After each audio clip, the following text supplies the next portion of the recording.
എന്റെ മോളെ, ഞാൻ പറയുന്നൊന്ന് നീ മനസ്സിലാക്കും മോളെ. പ്ലീസ്, നിന്നോട് എത്ര തവണയാന്ന് വിചാരിച്ചാ ഈ പറയണേ? നിനക്ക് എന്താ മനസ്സിലാവാത്തത്? കുറച്ചൊക്കെ പറഞ്ഞാൽ ഒരു അനുസരണ വേണം. എന്തെന്ന്? നിങ്ങൾ ആരാ?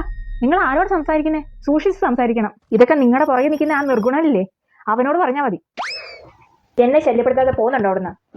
മോളെ, നിന്റെ കല്യാണം കഴിഞ്ഞാൽ ഇവന്റെ കല്യാണം നടത്താൻ പറ്റുള്ളൂ.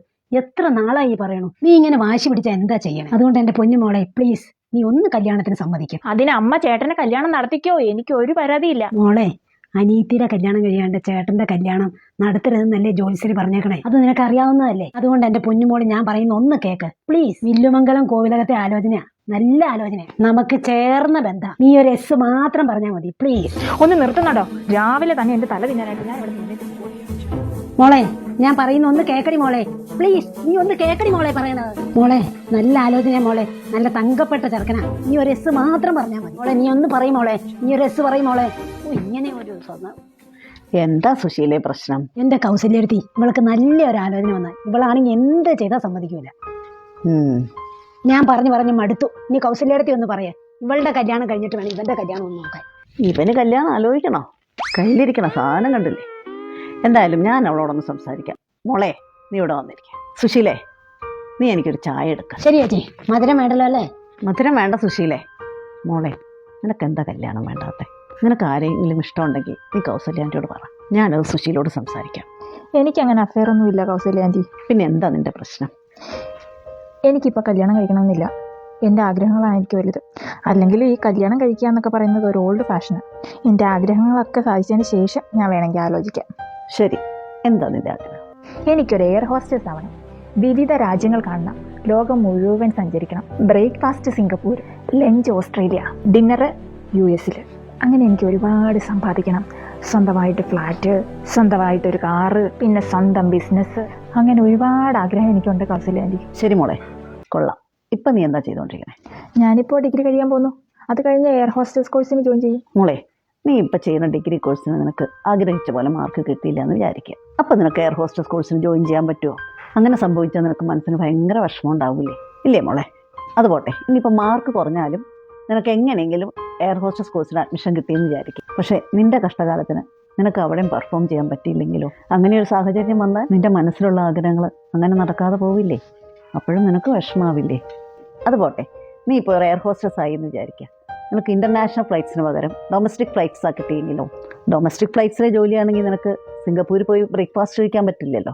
അപ്പോൾ ഓസ്ട്രേലിയയിലെ ലഞ്ചും നടക്കൂല, US ഡിന്നറും നടക്കൂല.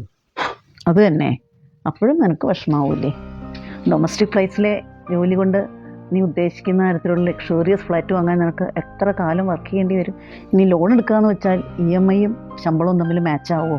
അപ്പം നിൻ്റെ കാറും ഫ്ലാറ്റും ബിസിനസ്സും എല്ലാം പോയില്ലേ?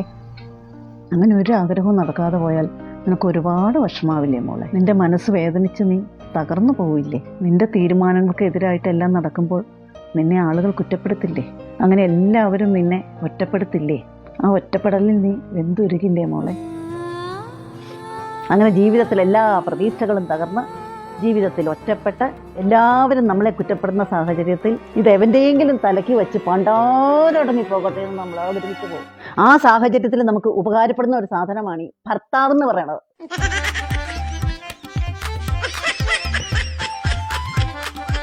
എല്ലാം കൂടി അയാളുടെ തലക്കിട്ട് വെച്ചു കൊടുക്കുന്ന ആ സാഹചര്യത്തിൽ നമുക്ക് കിട്ടുന്ന സംതൃപ്തി ഉണ്ടല്ലോ. അതുകൊണ്ട് എൻ്റെ പൊന്നുമോളൊന്നും നോക്കണ്ട, കല്യാണം കഴിച്ചോ പോലെ. എന്നിട്ട് നിന്റെ ആഗ്രഹങ്ങളെല്ലാം നീ പ്ലാൻ ചെയ്തോ.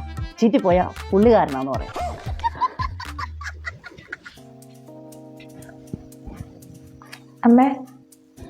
അമ്മേ, കല്യാണത്തിന് എനിക്ക് സമ്മതമാണ്. അമ്മ ആലോചിച്ചോളൂ.